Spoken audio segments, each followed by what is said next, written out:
তাদের শিবিরের কর্মীরা এই অঞ্চলে প্রবেশ করেছে আমাদের এই এলাকায়। ভোট ক্রয় করার একটা প্রবণতা তাদের মধ্যে থাকতে পারে। কালো টাকার যে ছড়াছড়ি এবং তাদেরকে ভোটারদেরকে পারচেজ করার যে প্রবণতা, সেই প্রবণতা থেকেই তার এই টাকার উৎপত্তি। আমার পাশের পাড়াতেই তিনি থাকেন। তার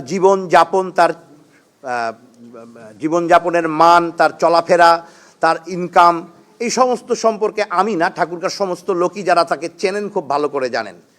তিনি একটা মাদ্রাসার শিক্ষক। তার বাড়ি পীরগঞ্জে, পাশের উপজেলায়। তিনি এখানে থাকেন, তার স্ত্রীসহ। তার স্ত্রী দুটো সেলাই মেশিন দিয়ে দর্জির কিছু কাপড় সেলাই করেন। অত্যন্ত সাধারণ একজন মানুষের কাছে ঠিক নির্বাচনের আগের দিন যিনি জেলা আমিরের দায়িত্ব পালন করছেন এবং এই নির্বাচনে প্রধান ভূমিকা পালন করছেন জামাতের পক্ষে, প্রার্থীর পক্ষে, দাঁড়িপাল্লার পক্ষে, সেই লোক ৭৪ লক্ষ টাকা তার কাছে আসাটা নিঃসন্দেহে কোনো স্বাভাবিক বিষয় নয়। এটা ভোটের আগের দিন।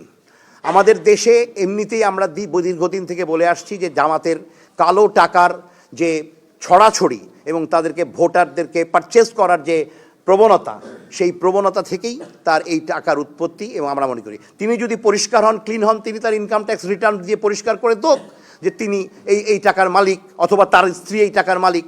আমার তো মনে হয় তার নিশ্চয়ই, তিনি যেহেতু বাংলাদেশের একজন নাগরিক, তিনি গার্মেন্টসের মালিক বলে নিজেকে পরিচয় দিচ্ছেন, তাহলে তার ইনকাম ট্যাক্স ফাইল অবশ্যই আছে।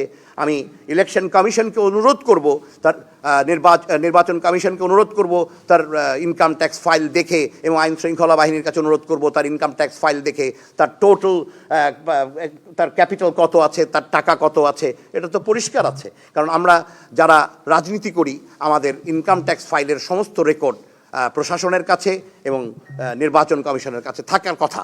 তারা বের করলেই হয়ে যাবে। মানে এখানে তো আর রাগঢাকের কোনো ব্যাপার নেই, কারো সম্পর্কে কোনো প্রোপাগান্ডার কোনো প্রয়োজন নেই।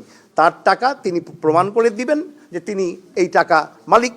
আমি সন্দেহ করছি না, আমাদের কাছে কিছু তথ্য আছে, যে তথ্যগুলোতে আমরা জানতে পেরেছি যে জামাতের তাদের শিবিরের বিভিন্ন কর্মীরা বিভিন্ন এলাকা থেকে, বিশেষ করে রাজশাহী এবং অন্যান্য অঞ্চল থেকে তাদের শিবিরের কর্মীরা এই অঞ্চলে প্রবেশ করেছে আমাদের এই এলাকায়।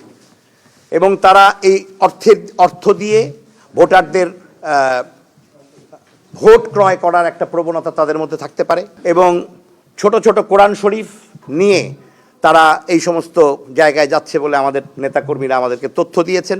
প্রচুর পরিমাণে অস্ত্র মজুত করেছে তারা। আমরা আশঙ্কা করছি যে এই ধরনের অস্ত্র মজুদের ফলে তারা বিভিন্ন সেন্টারে সহিংসতার চেষ্টা করতে পারেন। প্রার্থী তার নিজের বক্তব্যেই, যেটা ভাইরাল হয়েছে বহুবার, তার নিজের বক্তব্যেই বহুবার বলেছেন বাঁশের লাঠি বাঁধিয়ে রাখো। তিনি বাঁশের লাঠি মাঠাবার জন্য, বাঁশের লাঠি বানিয়ে রাখার জন্য তার নেতাকর্মীদেরকে এবং জনগণকে কথা বলেন। একজন প্রার্থীর মুখে বাঁশের লাঠি বানিয়ে রাখার কথাটা সাধারণ মানুষের কাছে ঠিক গ্রহণযোগ্য নয়। আর তার প্রমাণ হিসেবেই আজকে আপনার পুলিশ এখানে বাঁশের লাঠিও উদ্ধার করেছে বস্তায় বস্তায়। তো এই বিষয়গুলো আপনাদের মাধ্যমে আমরা আমাদের স্থানীয় ভোটারদেরকে এবং সারা দেশবাসীকে জানালাম।